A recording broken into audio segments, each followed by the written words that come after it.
Everyone, I'm Colleen and I'm back for another live stream brought to you, of course, by the awesome people over at Princess Dental Staffing. So happy everyone could be here with me today on this Wednesday.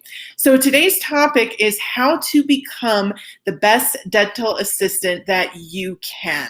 Okay, so today we're going to be talking about tips that can help you become the best dental assistant you can possibly be. No matter how long you have been a dental assistant, whether it's, something that's brand new and you're just out of a training program or something that you've been in for 5 years, 10 years, there's always room for growth, okay? So we're gonna be sharing tips that are gonna help you find ways to grow in your career and to become a really awesome dental assistant.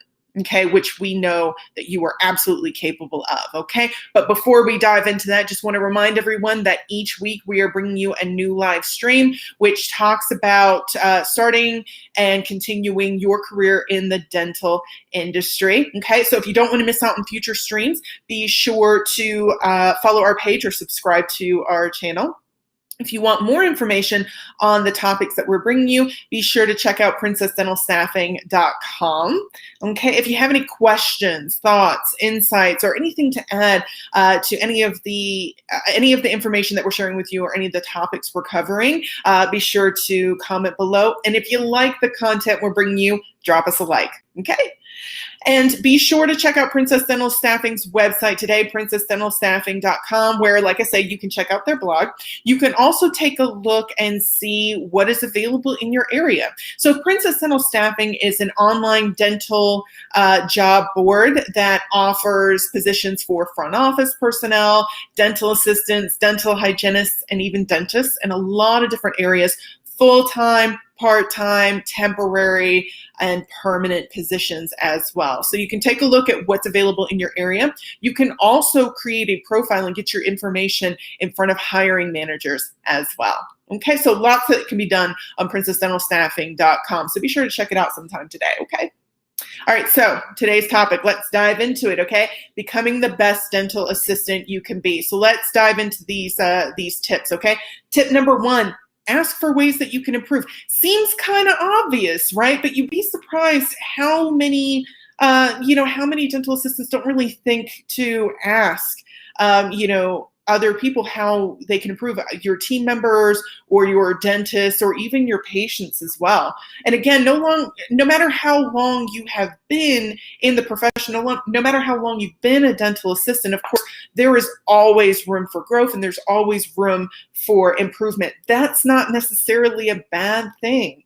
Being able to grow and improve and to move forward with the times is always a good thing, okay? So you definitely want to take the time to ask some of your coworkers, because a lot of tips and tricks definitely come from your coworkers, right? People who have kind of been doing this. Maybe they're brand new, or maybe they're veterans, right, in the dental industry as well. But either way, tips and tricks tend to come from your coworkers. So for example, in a lot of dental hygiene programs, it isn't typically typically stressed, just how important using air is in completing a cleaning and when you're performing a cleaning, in order to do it thoroughly, right? But now when you get into a dental practice, you find just how much people or other dental hygienists are using air to help facilitate a thorough cleaning for their client, okay? And the same goes for a lot of dental assistant operations as well. So asking your team members for, help, tips, tricks, hey, I'm having trouble with this, how do you handle it, or what are some things that you do, can really help you improve as a dental assistant. They always say that 2 heads are better than one, and there's definitely a reason for that, right?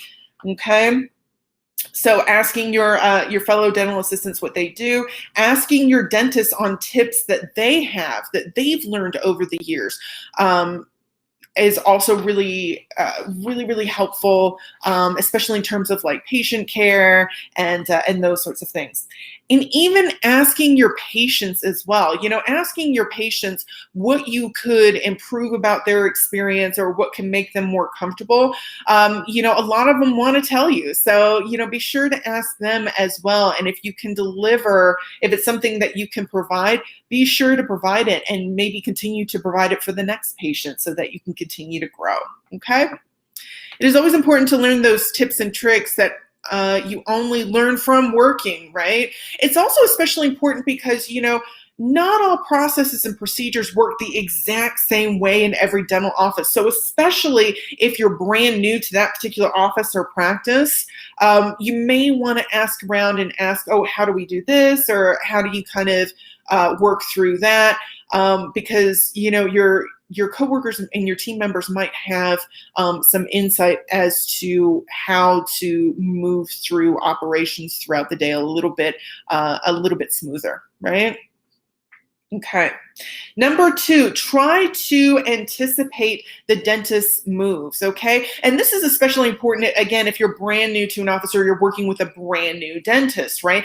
And it's especially challenging as well because every dentist works a little bit differently. They have their own preferences, their own processes, and the way they like things done, okay? So it is definitely challenging, but the goal here is definitely to be able to provide the dentist what they need when they need it. The goal is not to, operate in reaction to the dentist, but rather to be able to predict what the dentist is going to need and have in hand what they're going to need before they ask for it and when they need it, right? So this may mean, what does this mean for you? This may mean that you need to become a little bit more familiar with some common procedures or processes that you're going to expect to be involved in a lot more, right? So, becoming a little bit more familiar and paying attention when you are assisting with those procedures and processes can really go a long way, and doing a little research on your own maybe sometimes can really go a long way to understanding how the procedure is meant to go and what you're going to need and what the dentist is going to need rather and when. Okay. And this applies to more than just the operatory.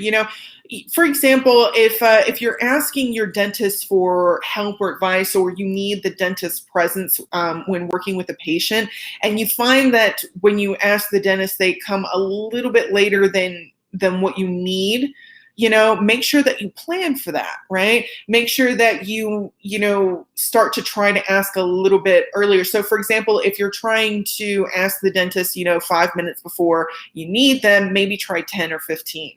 And that way you can kind of anticipate when they're going to come. And if they come a little bit early, then they come a little bit early. That's not necessarily a bad thing either, right? Okay, so anticipating the dentist's moves and needs, okay? Number 3, working on your communication. Now, we haven't talked about the importance of communication. For I think for a little while, we used to talk about communication all the time in these streams, and now it's coming back up because communication is so key when it comes to, again, moving through the operations and moving through your day, right? Communication is so key. Communication with your team members, with hygienists, with dentists, with your patients. Communication is absolutely key. And there's 2 parts to communication: receiving information, i.e. listening, and giving information, i.e. speaking or writing information as well. Usually it's going to be speaking for a dental assistant though, right? Okay, so when it comes to listening, make sure you're using those active listening skills. Make sure you're clarifying the information that you're receiving. Okay, what I'm hearing is that you're saying that this, okay? So I understand that you need this, or that, this might be a little bit off today, or something like that. So make sure you're using those active listening skills. If you need clarification, ask for it, don't assume. And of course, always ask those follow-up and feedback questions to make sure that you're getting all the information that you need and that you're both on the same page, okay? Additionally, speaking as well, right? Communicating information. And the hardest part of that, of course, is going to be, with your patients. I mean, you definitely need to be able to communicate well with your coworkers as well and give clear, clear instructions or be clear about what you need and when. But I think the real challenge here a lot of the times is speaking with patients, right? Because they don't have your training. They don't have a dental background. At least most of them don't, right? So explaining certain procedures to them, why they need them, or, why it's helpful, or why certain hygiene practices are helpful or beneficial, is going to be a little bit challenging. So make sure that you work on explaining things in layman's terms.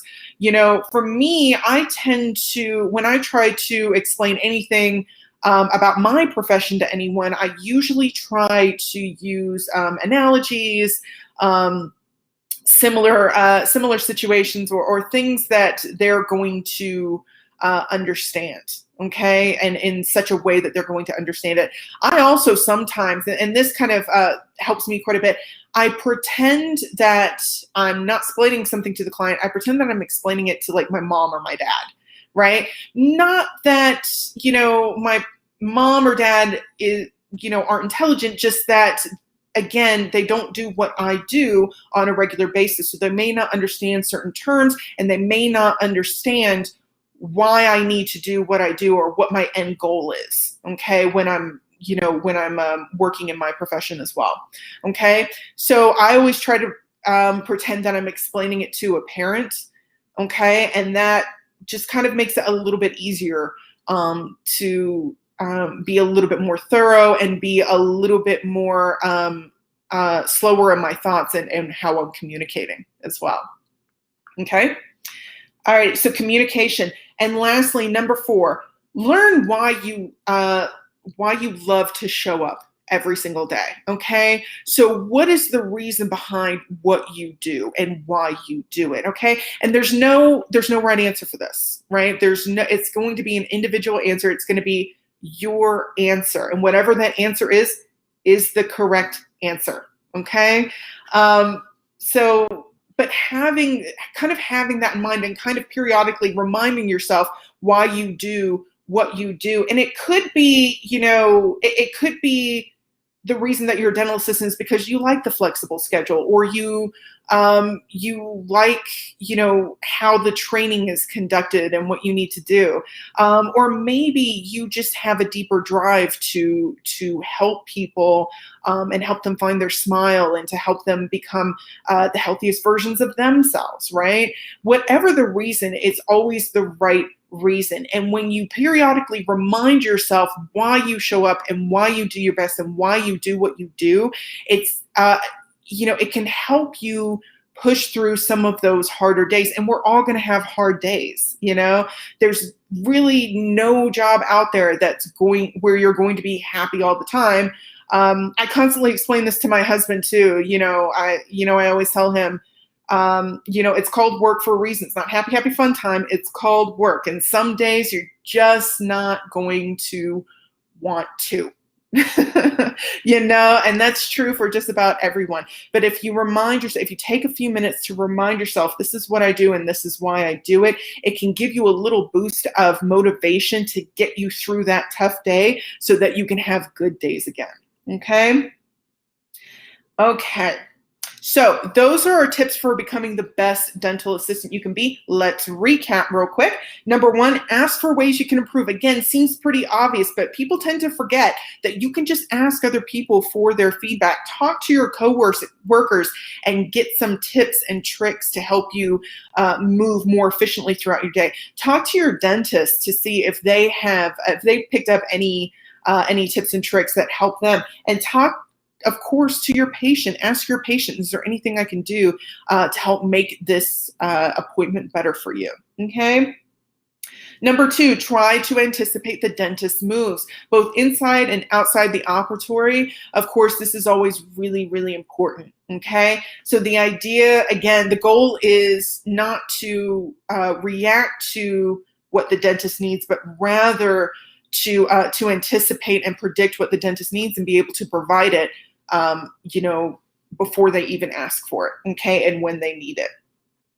Number 3, work on your communication. It's just as important to be able to listen as it is to speak and convey information. So make sure you're including or you're utilizing those active listening techniques. What I'm hearing is, okay, what I'm hearing you say is, what I heard was, okay, and make sure that you are utilizing some strong speaking skills as well, being able to explain especially complicated dental processes to someone who probably doesn't know, has probably never heard half of the words that you're using, or understanding, half of the procedures or processes that you're trying to convey to them. So make sure that you are, using, you're drawing on those strong communication skills in order to explain something thoroughly and accurately. And again, employing those listening skills. Do you have any questions? Is there anything that I explained that you don't thoroughly understand? And work from there. Okay. And lastly, number 4, learn why you love to do what you do and why you show up every day. And it's always a good idea to remind yourself of this periodically so that when you do have that bad day, you've got the motivation to push through to get through to the next good day. Okay. Reactionary versus planning is always important. I would rather be 2 steps ahead. Yeah, absolutely, Drew. It's it's just a good strategy, and it's just a good goal to have. To be able to provide when needed in that way. And again, it'll facilitate the appointment a little bit better and a little bit smoother, more efficiently, and help give better patient care at the end of the day, right? Okay, so those are our tips for you to becoming the best dental assistant that you can be. Hope that you enjoyed today's topic and today's video. Thanks for all the great comments, everyone. We will be back next week, next Wednesday, with a new topic talking about your career in the dental industry. Until then, have a great week. Have a great weekend. Continue to stay safe out there, and I will see you soon. Bye, everyone.